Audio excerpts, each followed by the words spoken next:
2016 riding season on my road bike.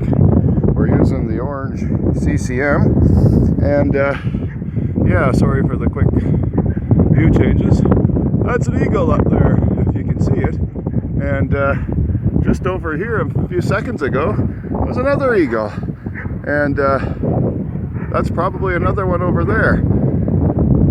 This is approaching what they call the Eagle Watch area, and you can even see them sometimes just in the farmers' fields here. Bit of traffic going by.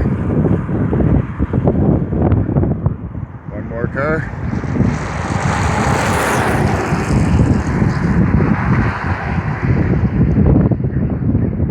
So yeah, the eagle right now was over there. He's probably swooping in on something.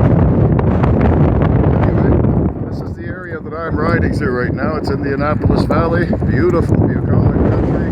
We're riding. Cars are very tolerant of cyclists, and I can't say enough good things about the beauty here.